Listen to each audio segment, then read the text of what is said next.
I feel approached. Yeah. Okay. The wide edit of your stuff. Kind of a twofold question.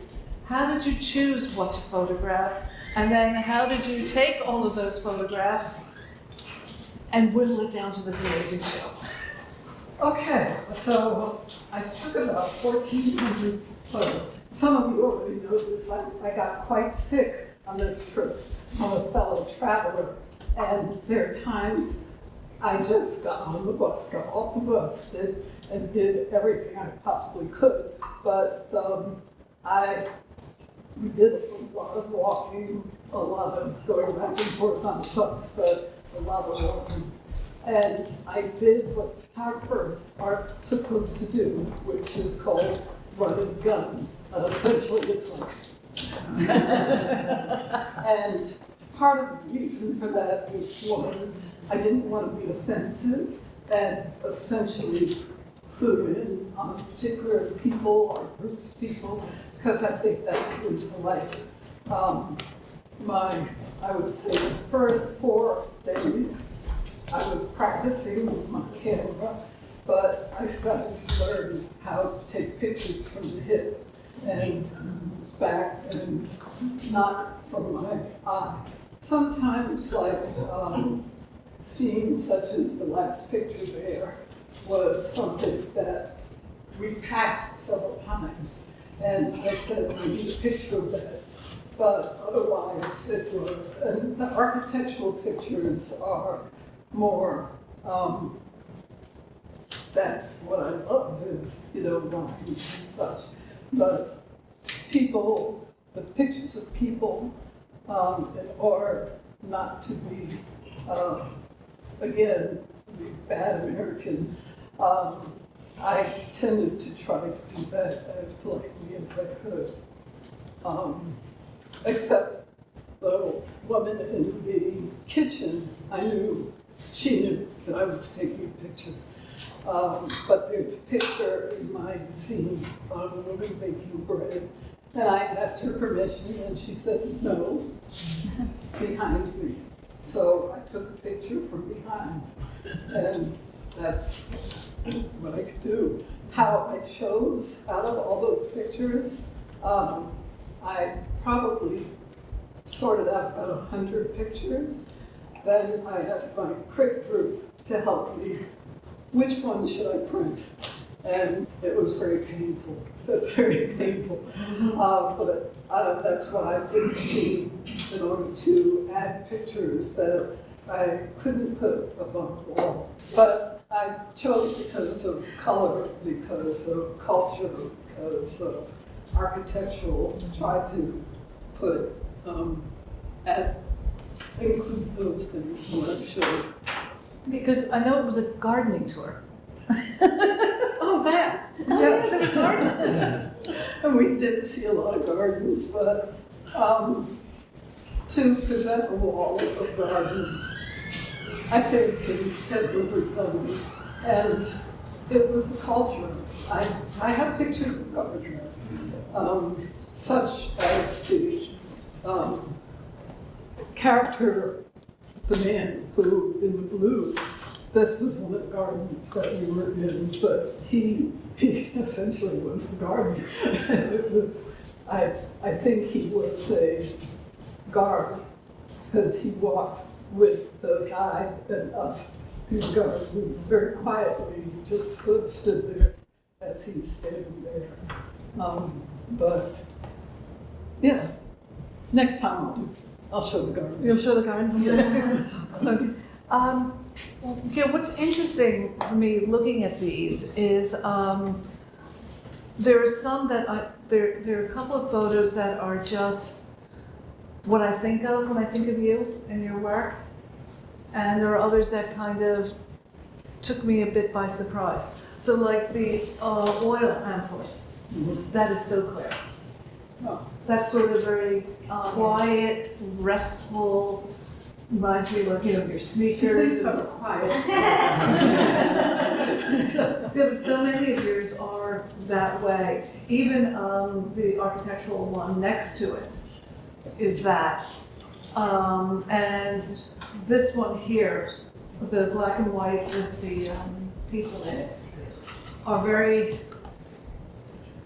what remind me, you know, of your work when I think of it. But then there are others, like with the tomato cellar, that's like, wow, that's kind of different, you know, and even the garage next, what I find that like you're sort of moving in a direction. Have you thought about that, or is it just something about your eye, or? I think I made a big effort to include people, to get closer to people, which I don't do very easily. Because it's like, oh, people, oh, okay, have a good time. So this represents, I think, my success at catching people in this exhibit. Yeah, and we caught them really interestingly, like just sort of going about what they're doing, you know? I mean, I've noticed like in a lot of street photography, it still looks very posed, and that kind of bothers me. It's like, you know, as a person looking for the camera, if you just ask to take their photo, you know, it becomes very staged.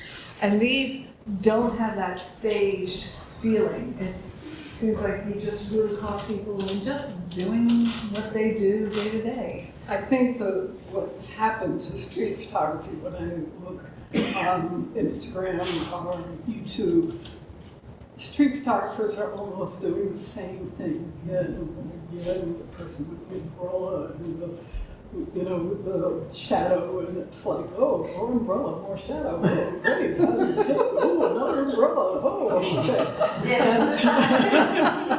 And I used to love that, but there is more to life than an umbrella and shadow. So I feel very fortunate, particularly the woman at the fishmonger, the fish seller. I really love that picture because this was sort of a shot from behind, because she is covered except for one eye, which says don't, very Muslim, just keep, confined. And that's how I could catch her without, again, getting up in her face and saying, oh, I want to take a picture. So, and I don't feel badly about it because I think she's beautiful. It captures who she is, where she is. The other one that struck me, and I know I'm not allowed to have favorites, so this isn't my favorite. Okay. But the woman in the kitchen. Mm-hmm. I just love the depth, the texture, but also the look on her face. It's like, oh, hello, what are you doing?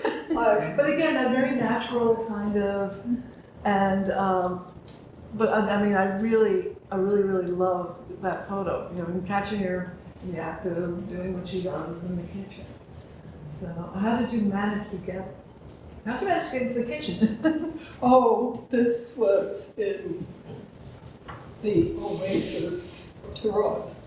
Don't know if I got that right. But this was an oasis that's near Touranot in southern Morocco. And this was a kitchen in a eating place where essentially very touristy. You sit down on the ground and they come, with the tea and all that. And you walk by the kitchen. It's just open. Mm-hmm. So it's not a matter of getting in there, that's the kitchen. The picture on the bottom with people in the field is in the same oasis. So that kitchen with a lot of other eating places were in the middle of the oasis, which was amazing. And I have to say, I love that you put the doors in the center. It's really inviting you into the whole. With the help of Jim helped me hang this and help work out and my idea at first was to put the colors together, the black and white in the middle, and put the colors to the side. But I think it was a good idea. So Claire, I know we were talking a little bit prior to your talk just now about the statement you've made about your work where you say it's looking without seeing. I just think we could expand on that concept of looking without seeing. I just find that interesting. What does that mean? Well, looking without seeing was my last exhibit, which essentially was the concept of that people are always going by places and they see it, but it doesn't register. They don't process it as to something worthy to think about. And I think the pictures in that exhibit and somewhat of this exhibit is just things, I took pictures of what people may see on a regular basis, but they don't think of it, that it has shape and interest and just something more to offer than something to pass on the street. And that a lot of those pictures had in my last exhibit were of Philadelphia. So, like the graffiti off the train. Everybody who took Chestnut Hill Terrace downtown sees that graffiti every time they go. But as Dove had said, I never thought to take a picture of it. So that's what it means. Were there any surprises when you downloaded the 1,400 photos? Did you see things that like, oh, I didn't see that when I was taking the photo? Well, the fish came out really well. Yeah. I guess it just takes me back to the feeling of being there. And there was every time I showed this set or showed the book, I'm like, but I have so many more. I wish I could just show you all the other ones, because it just encapsulated the feeling that I had when I was in the room. But I remember one of your questions, in terms of projects and continuing. I was just going to ask that question. I want to try to get my site to start to see those exciting things around where I live, which is much harder because I look without seeing them. Yeah. And it's hard to also get photos that other people can get into because they too are so familiar with the same, Philadelphia. Well, it's the train. I've not seen the train before, okay. But, obviously this is not a place that we see on a regular basis. Yeah, it's not our everyday walkabouts.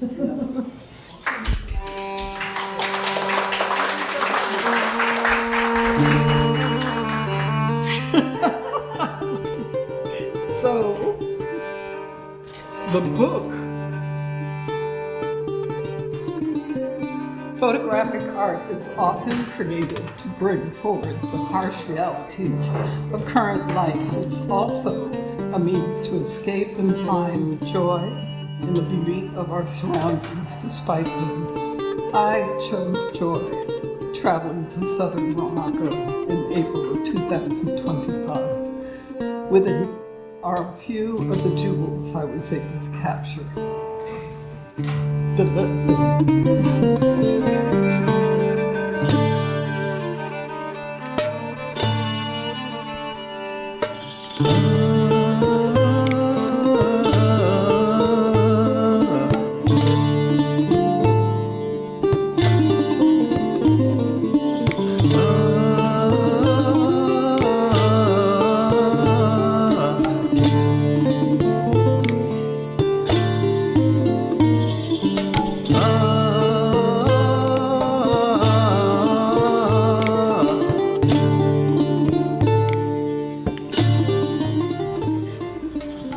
It's a